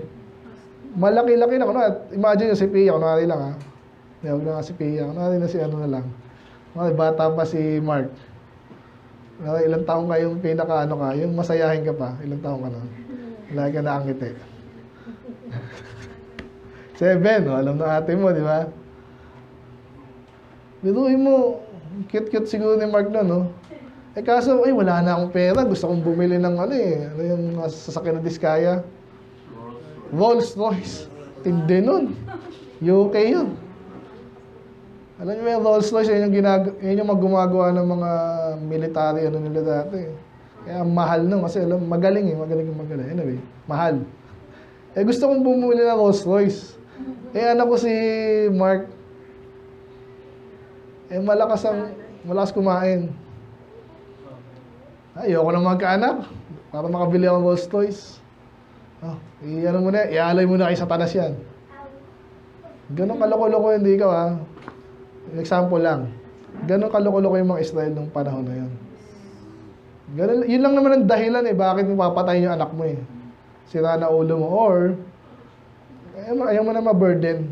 Di ba? Gusto mong malandi, pero ayaw mo nang burden. So, loko-loko itong mga to. Kaya again, galit ang Diyos dito. Pinatay nila. Pero pansinin nyo itong mga sa statement dito which I commanded them now, neither came it into my mind. Kasi alam niyo may mga nagtuturo po na lahat daw nang nangyayari gusto ng Diyos. May na-rape dito. Gusto ng Diyos yun para matuto tayo. May mga ganyan turo. Maniwala ba kayo hindi? Kaya ito yung magandang dito. Sabi ng Diyos, hindi ko nga naisip yun Ang tao pala may gano'n. Nag-iimbento, di ba? Sabi nga sa Romans 1, isa sa mga inventors of evil things. Alam niyo, invento. Hindi mo nakopya yun. Ikaw mismo nag-isip, tapos ginawa mo. Ganyan ang tao pag nasira na ulo. Ayoko na sabihin niya, pero may mga naisip tuloy ako May mga kasalanan po na hindi mo ginawa nila yun. Sira ulo naman. Hindi, ginawa talaga. Sakit ng ulo ng Diyos, di ba? Dito. So, hindi na isip ng Diyos, ginawa nila, and then, pakibasa nga yung last line na yan. Ready? Ito muna. That they should, sige. Yan, pakibasa. Ready, go. Which I commanded them not, neither came it into my mind, that they should do this abomination, to cause Judah to sin. So, ginawa nila, yung sinasabi ko kanina, no? Ginawa nila yung kalokohan nila, kademonyohan, and then, to cause Judah to sin. Ganun po yun. Pag may ginawang kalokohan, ang tigas pa ng mukha mo, rebelde ka pa, yung buong bansa, madadamay. Ano magiging itong mga, titigas ng mukha itong mga pare, no? Labanan ng korupsyon! Huwag niyong gawin yan! Mga plastic to mga to, hypocrite eh. Kanina pa natuto yan? Hindi sa inyo. Kasi obvious naman itong mga to. Umasamba sa Diyos, tapos hindi naman. Sino magaling magtago? Sila yon. Basahin niyo yung Olive Tangere, di ba? Sila yung talagang kakontsaba ng demonyo. And now therefore, thus saith the Lord, the God of Israel, concerning the city whereof we say, it shall be delivered to the hand of the king of... So, ba't sinasabi niyo pa na bakit? No? Bakit mo masakop? Tatanong ka pa? Kung demonyo ang ginawa mo, tapos nagtatanong ka, bakit Parang estudyante lang yan. Ma'am, ba't mo binagsak? Bagsak mo ako? Bagsak mo ako? Ano ba mangyayari sa akin? Papatayin ako ng parents ko. Mapasa ka ba? Hindi. Mapasa ka ba? Hindi. Kasi sisihin mo, teacher mo. Sa church, basta ba ako tiniwalag? Hindi mo naman, kala ko ba, itong place na to ay hospital sa mga kamakasalanan. Hindi ako nagsabi noon. Yung CCM nagsabi noon, doon ka na lang.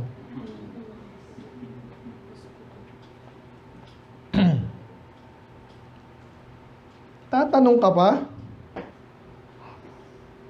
Hindi sinabi niya naman ano gagawin niya, no? Hindi lang yun, gagawin ko lahat. Ito yung maganda na, no? So, bandang uli, ito na yung restoration. So, yes, papakalatin ko sila, maraming mamatay sa kanila, sila yung makakalat. Pero, sila naman ay gagather ko ulit. Okay? And they shall be my people and I will be their God. So, ito na yung nabanggit din last week, no? At binabanggit yan sa Romans. Hindi ako nagkakamali ito. Medyo matagal tayo ng konti lang ha. Saglit lang. Aga pa naman eh.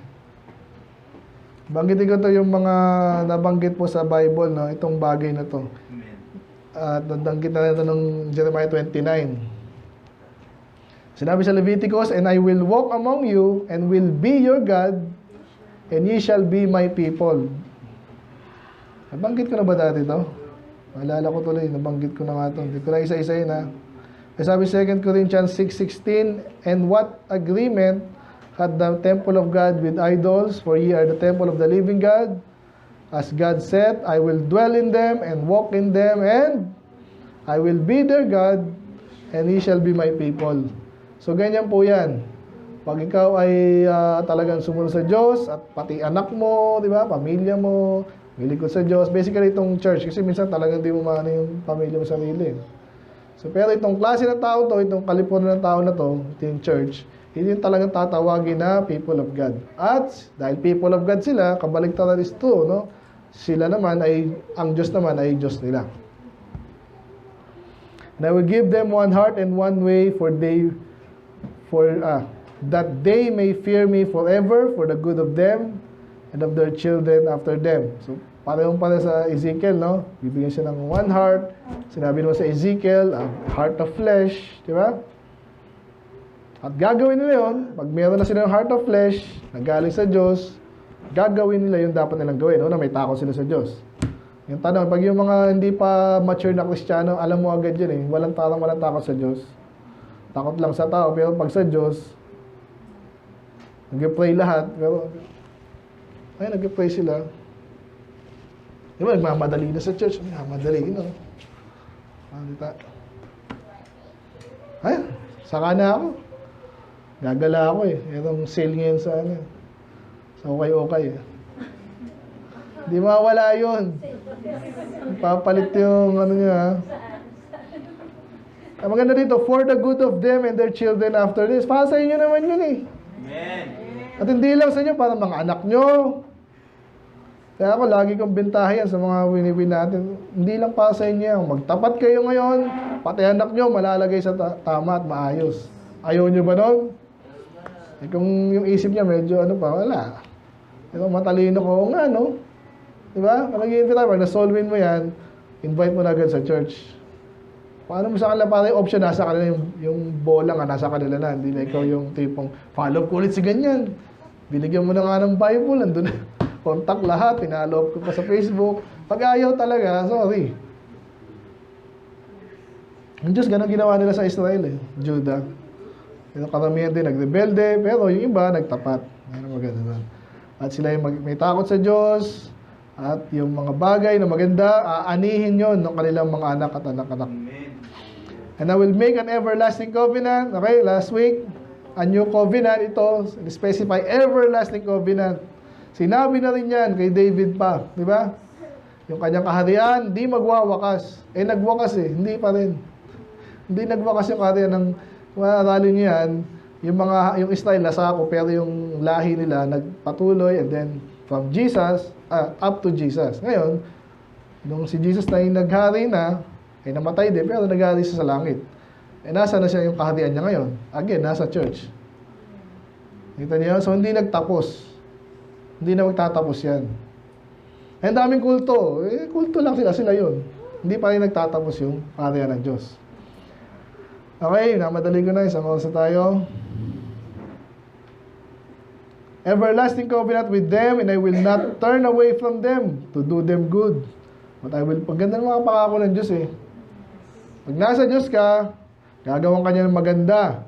Hindi ka niya iwanan. But I will put my fear in their hearts. So, future na naman yan So again, yung mga ibang Kristiyano, parang walang takot sa Diyos kasi mga medyo immature pa, Hindi na nakikita yung danger na pwedeng makakamta nila. Kaya, bakit kayo wina-warningan? Hindi kayo warning kung wala kang kinakatakutan May mga posibleng pwede mangyari sa inyo at nangyari na nga sa marami yan. So, pag nagmamature ka, takot kang gumawa ng alam mo naman na mali. Amen? And that they shall not depart from me. Pag dumating na sa iyo ang ganyang maturity na alam mo ang Diyos na nagpapakain sa iyo, bumubuhay sa iyo, nagbabless sa iyo, protektahan ka niya, alis ka pa ba? Tanga ka na lang, umalis ka ba, Pero minsan nangyayari din. Pero, nakakalungkot yun. Yea, I will rejoice over them to do them good. Again, ang Diyos yan, Ang Diyos, pag nagmamature yung kanyang people, tutuwa siya. So, apply sa church yan. Matutuwa ba ang Diyos kung hindi tayo lumalago? May service pa rin tayo, pero hindi tayo lumalago, kumukunti pa yung soul winning, tapos kumukunti yung nakakabuisit yun sa Diyos. Binless kayo, niligtas kayo, hindi, wala kayong ginagawa. At least palago dapat tayo, amen? Subukan yung ganyan, nagtatrabaho kayo, tapos di man lang kayo, Ngayon nga lang, nakakabuisit yun, karamihan na umaalis. Bahala ka na dyan. Yan. Ngayon ang Diyos, huwag na siya maalisan. Kasi kahit saan siya Nasaan na ba ako? Yan. So, with those observation, natutuwa ang Diyos pag tayo lumalago. And I will plant them in this land assuredly with my whole heart and with my whole soul. Again, huwag nating papagamit sa mga Judaizer. Meron pakialam ang Diyos ngayon sa lupa Ginamit lang na talinhaga yun. Kahit sa Psalms 1 pa lang, gano'n na yung talinhaga, di ba? Sa tao, inalintulad sa halaman, nakatanim, sa malapit sa river, ang water. Inasabi lang na lalago yan. As a person, hindi siya maghihirap, hindi siya marami siyang prutas. Okay? So, gano'n din tayo as a person, as a Christian. For thus said the Lord, like as I have brought all this great evil upon these people, so I will bring upon them the good and punish them. So yes, ang Diyos ang gumawa ang Diyos ang nagparusa sa kanila, pero pangako nila, totoo din, totoong Diyos. So sila naman din ay nakaka-recover.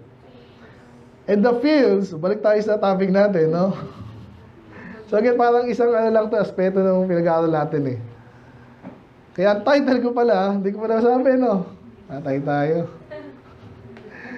Okay lang, okay, timing din yan. Ang title natin ngayon is, ito. The fields shall be bought in this land. Ganun lang. Sa Tagalog, yung mga field ay mabibili. Ano ang significance no? Nabanggit ko na kanina. Pag may gera, pag walang kapayapaan, may mga place dito na pinag-aagawan pa, di ba? Kung alam niyo yung kwento sa Europe, di ba? Yung Russia, ang dami niyang kalaban dyan eh. Ang hirap bumili sa ganun, no? Eh, may mga place din na ganun, kahit sa Taguig daw, tsaka sa Makati, di ba? Pero parang nanalo ata yung Taguig, no? Anyway, ang hirap ng ganun. O, pinaraisto ko yan, no? Sino may karapatan dyan na city? Yung kabila, naku, wala na, iba na ngayon. Hirap na. Kaya ang significance ito, kaya ang subtitle natin, ang bihira, no? Nag-uumpisa pa lang pala ako sa message. Ito po yung pinakapunto dito, no? Anong significance ng fields?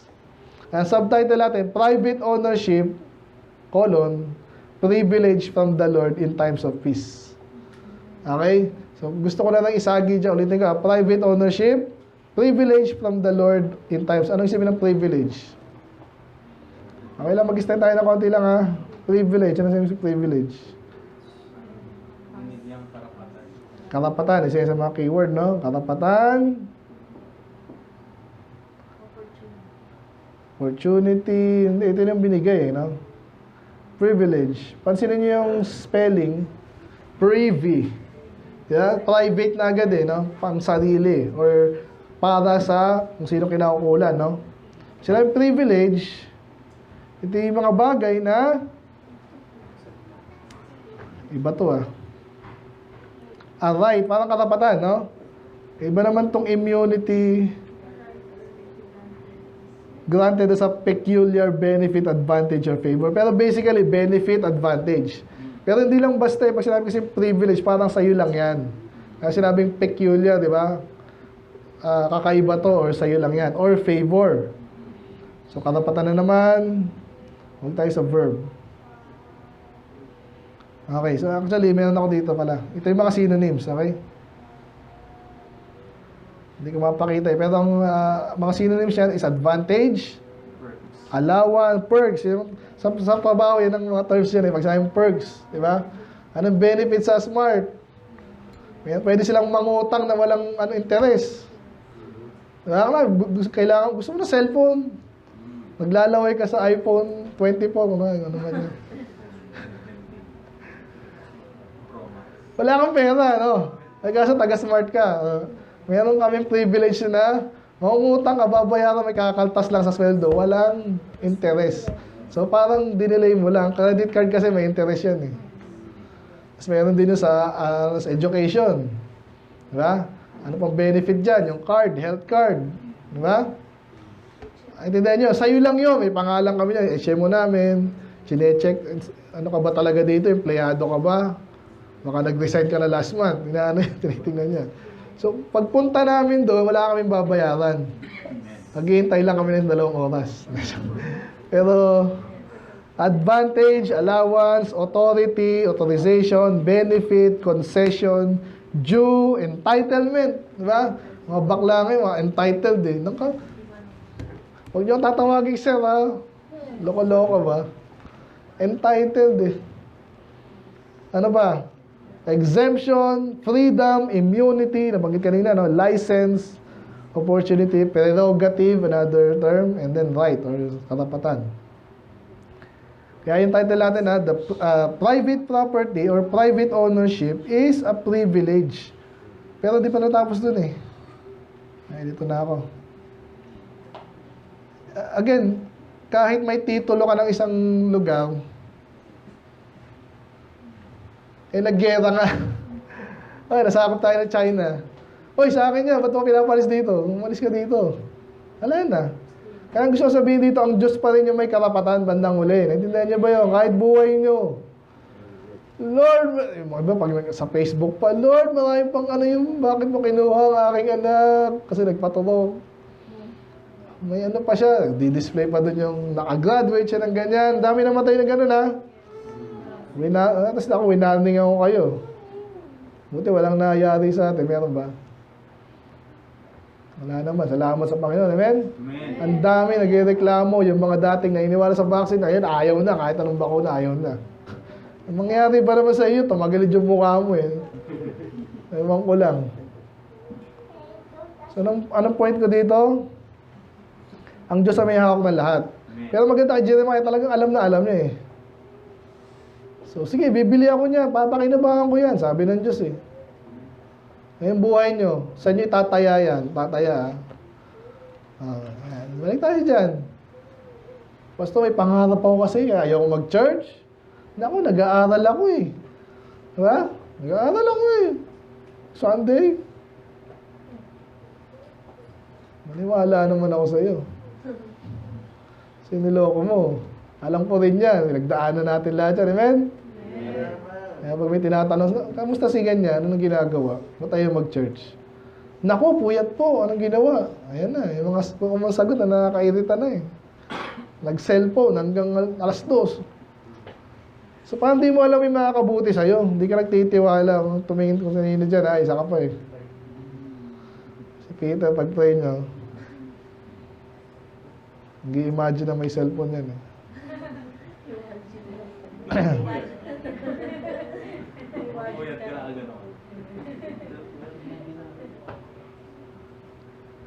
Kasi sabi ko, ayan, so baliwala po lahat ng bagay. Ang ganda ng anak ko, ang talino. Kaya mamalaki sa Diyos. Amen. Baka, no po ako sa klase namin. Ganito yun. Ang daming klase. Ang daming school. Malalaman niya pag nag-apply na kayong trabaho, kala mo, ang galing mo na. Eh, sinabi yung teacher ko, sinabi yung kapitbahay ko, ang galing ko to kasi ang galing ko sa math, sa math. Alam mo ba, ikaw nga malaki sa Diyos. Ang title natin?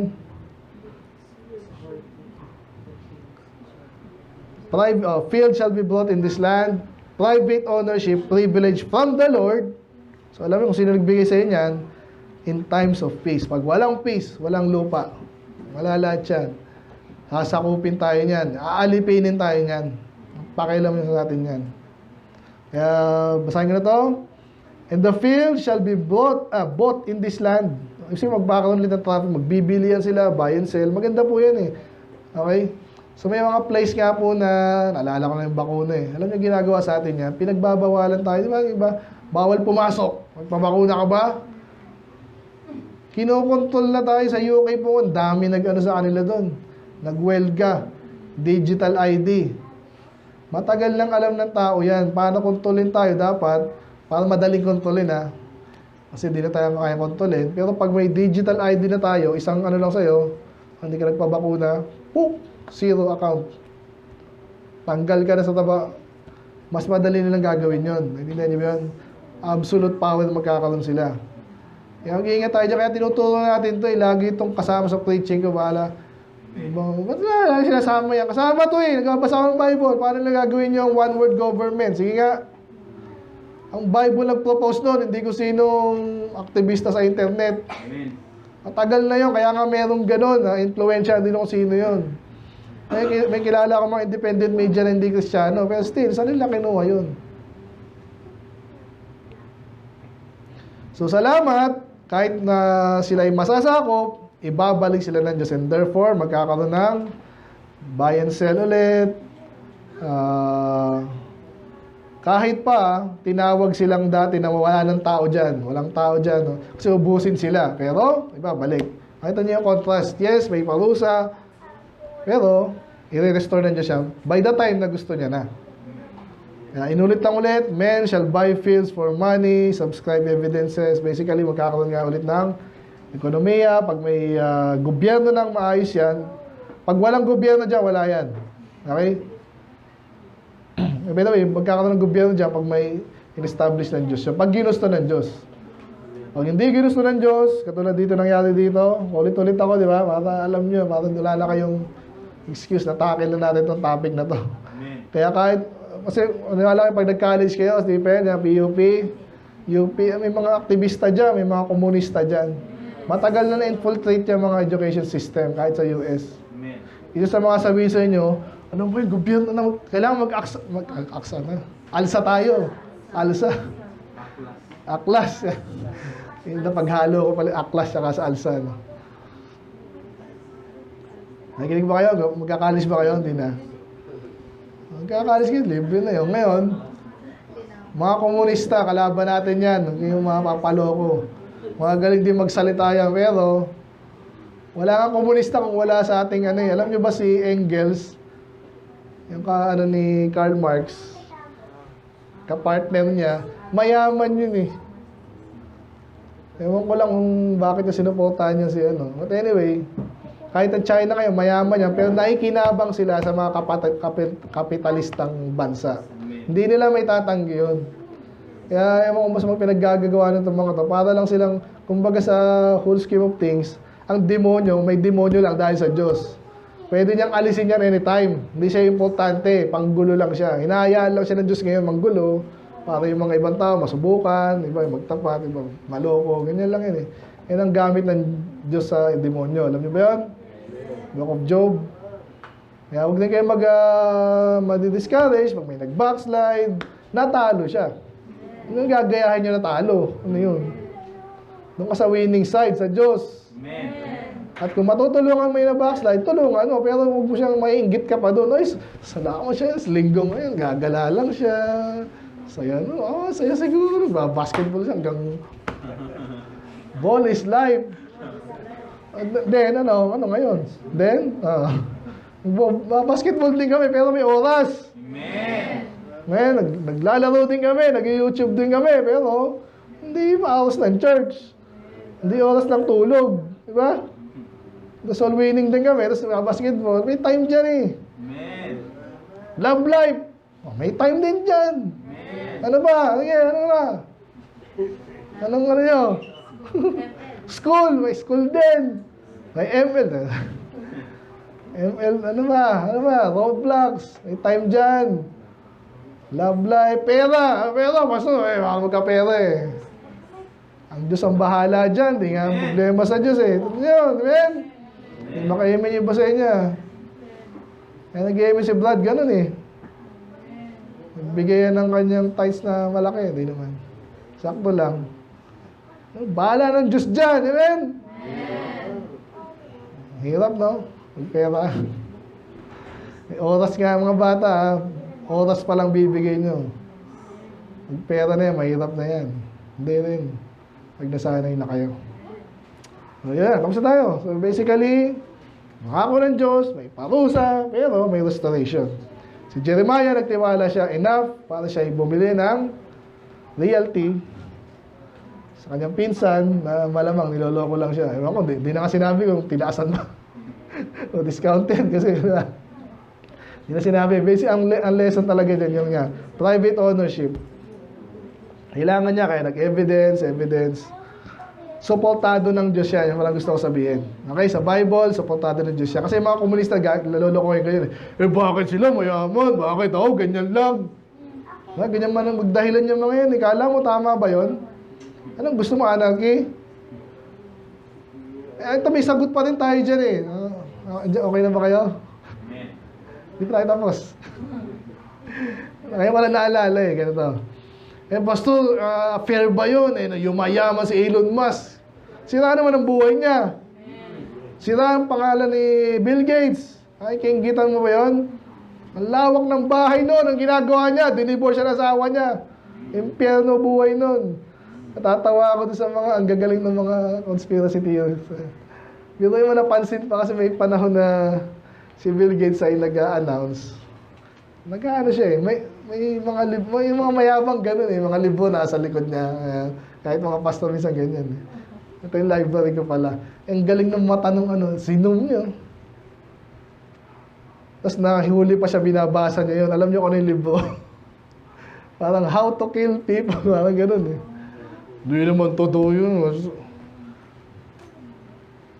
Alam niyo ba, isang araw kasi si Bill Gates, parang hinataw siya ng cake. Parang pinahiya siya. Hindi naman siya sinaktan eh. Pero kasi nga may mga practices sa evil practices. So sabi lang nga, hindi ko sinasabi. Pero parang ganun eh. Kaya gusto niyang patayin yung mga kung kaya niya. Kasi napahiya na siya kay Epstein, kasama rin siya doon. Ano pa sa palagay mong gusto ni Bill Gates sa buhay niya? Kahit mayaman siya, wala na eh. Wala na. Malamang sa hindi, sana maligtas, pero malamang di na rin nailigtas yun. Kahit katukin ko yun, kahit magaling na soul winner pa dun. Nakikinig ba hindi ka nga makapasok dun eh. Ano gusto sabihin? Yan, yung mga komunista yan. So huwag tayo mainggit din sa mga mayaman.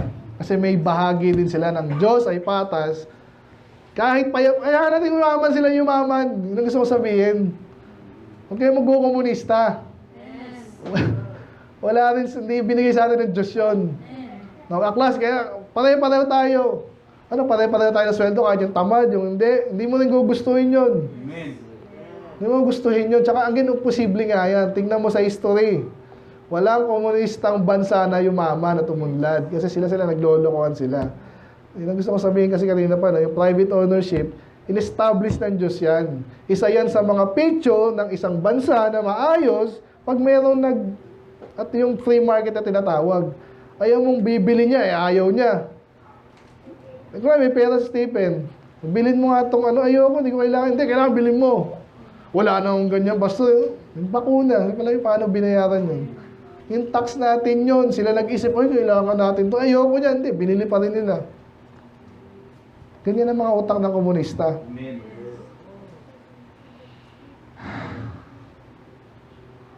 Ano kinalaman niya dito? Yun nga bakit ina-establish ang Diyos yan ng private ownership? Yun ang pinaka dun highlight dun. Ginamit ng Diyos na ebidensya ng isang lugar o isang time at lugar na kung saan may kapayapaan at merong private ownership. Bakit niya gagawin? Kasi nga yun ang picture ng isang maunlad at maayos na bansa. Kahit po sa millennium, ganun pa rin. So, never kayo mga bata kasi inuunahan ko na kayo. Ang gagaling ng bibig niya mga komunistang yan. Ayaw nyo ba sila yumaman na sila ngayon sa kanila na yung lupa. Ay sinasabi ni Pastor nun. Sa kanila na yan. Ang gagawin na magmamatay na sila. Kung impyerno sila. Kung Kristiyano man, anong rewards sila kung di sila nagtapat? Sige nga. O anong gagawin natin? Mag-rebelde tayo? Saglit lang ang buhay. Kung gusto mag-rebelde ko na ganito, galit na galit sa mayaman, ibigyan kayo ng tip ito ginagawa ko ngayon sa nakakasa ito mayaman, mapayaman na naman, niloloko pa yung tao. Mag-rebelde ka pero sa tamang paraan. Anong gagawin mo? Soul winning ka. Amen. Oo. Kasi lagi silang lalong nare-remind sila na sa impyerno sila pupunta. Amen. At aral tayo na aral. Alam natin, kalooban ng Diyos, anong ginagawa natin? Hindi lang natin sinasarili. Sineshare natin para maligtas yung iba. Pag marami ligtas, lalong mahirapan itong mga to. Amen. Hirap na hirap yan. Ang hirap kasi manloko sa totoo lang. Ang madali is yung, kaya mo yung, di ba, general public, anong gusto nila? Gusto nila ng ganyan, gusto nila ng ganyan, bakuna. Di sige, gusto pa bakuna. Gusto nila ng mayaman, anong gagawin sa free time nila, yung ngayon, nag-uunahan yung mga subscription, Netflix, naggagera na yan, HBO Max. Naaral ko rin yan. Kasi mga namin, kliyente namin yan eh. Anong gusto mo sa tao? Manood na lang na manood. Ang problema sa panahon natin yung dati, so, konting lang para makarelate kayo Nung panahon namin, ang market lang nila kung ano yung nasa sinihan ngayon. Kasi pagkatapos siya, wala na eh. Diba, bibili nila ng Betamax. Ngayon kahit yung matatandang pelikula na, naka-record nila yan, video on demand. Anong gusto mo? Naisipan mo yung bili ka na ngayon. Wala ka nang gagawin. Maniwala ko na, yumaman si Kenneth. Wala lang, may business. Ang inuunahan nila ikaw agad. Yung pera mo, kukuha kami dyan. Mayroon kang entertainment dito, gusto mo. Kahit anong gusto mo. Yung smart, bandang ko nagano pa nga yung Viva Max, di ba? Loko-loko din yun, yung mga kabastusan naman. Pero yung inaano pa. Ganyan ang, pero ganyan ang gagawin natin. Bayaan mo lang sila, yung gusto doon sila, tayo, sa iba tayo. Amen. Mas masaya, yan sabi ko sa inyo. May doda pa kayo. Amen. The best sa kalooban ng Diyos, sa church. Walang rock and roll dyan, meron din. Hindi rock and roll. Basta mas magaling magpatawa yung Tito Vic and kaya nga kaya nakita niyo ba trying hard na ako dito? Ma-entertain kayo ng konti. Hindi naman tayo sobrang entertainment kasi. Amen? Amen. Sapat yan sa inyo. Kung ano yung pinoprovide ng Diyos. Entertainment, knowledge, kung ano man yan. Pera, sapat na yung ano meron. Amen? Kasi naiingit ako sa mga, papagawa na naman. Okay lang yan. Sige, pagawa nyo na lang, pagawa yan. Ang ginagawa natin sa langit. Amen. Yun ang inaano ko doon. Ang bibigay sa akin ng Diyos doon. Siyempre, maganda kung tapat ka dito. Amen? Amen. Parang ayaw nyo na mag-amen, ha? Sige, yun na. So, title natin, Fields shall be bought again in this land. Wala pa lang again. Pero yun ang, private ownership privilege of the Lord is time of peace. So, yan ang picture sa sarili nyo. Dumating yung time, di na sa lupa. Pero ganun din sa lupa. Kung ipipermit ang Diyos. Okay? So, gusto nyo mapayapang lugar, sa'yo yung sa'yo talaga, no? Pati pamilya nyo. Sorry, tumagal na naman. Pati ganito. Even yung anak dati gusto angkinin ng gobyerno. Alam nyo ba yun? Gusto nila sila yung magseset ng ideology sa mga anak nyo. Eh, ikaw, pastor, ikaw din. Hindi ako eh. Ito. Ano ko lang din sarili ko, sa pamilya ko, and then sa inyo din. Amen. Wala akong idea dito na inimbento ko lang. Mga side ng mga kulto yan. Ang gusto nila. Ako naka-invento ng ganitong aral. Ako, alam mo agad na mali yun. Yung gobyerno, gustong agawin kayo sa mga magulang, sa church. Kayo mapayag. Amen? Let's pray, Lord. Salamat po Lord, sa Jeremiah 32, Panginoon. I pray, naintindihan namin. Isang bagay, Panginoon, inulit naman yung mga ibang tema. Masasakop sila, pandiyan ang restoration ng Diyos. People of God, yung kaawa ng Diyos, kapangyarihan ng Diyos. But sa chapter na ito, Lord, nakita namin yung private ownership, Panginoon. Kayo pala nag-establish niya, napaka-obvious din naman. In the olden times, maganda yung free market kung saan hindi kayo pinipilit. Ang bawat isa magde-determine ng aming future, kung masipag kami, kung talagang gusto namin ng maraming pera, nawa ang gobyerno ay i-allow kami, Panginoon. Yung iba naman ay simpleng buhay, yung iba naman ay of course kami, as Christians, mas maganda ang ideals namin.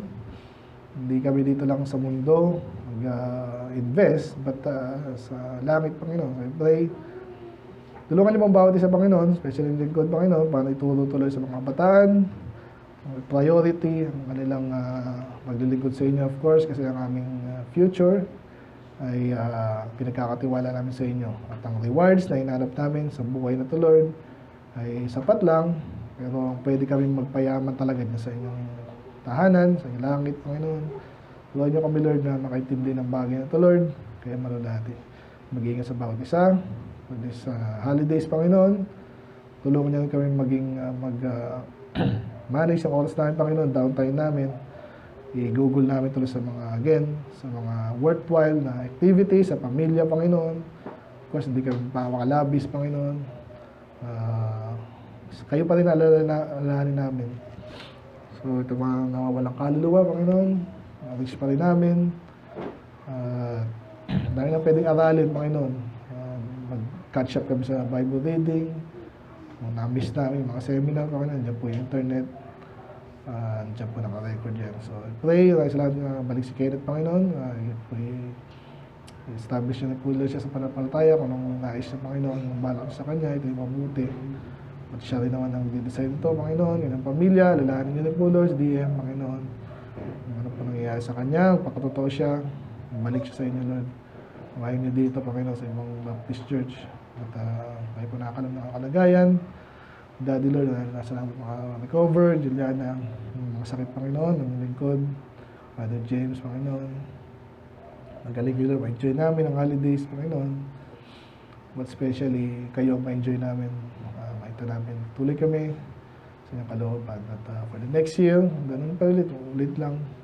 Tapat sa inyo, gawin yung kalooban. So, lang po, Lord, kayo manalati. In Jesus' name we pray. Amen.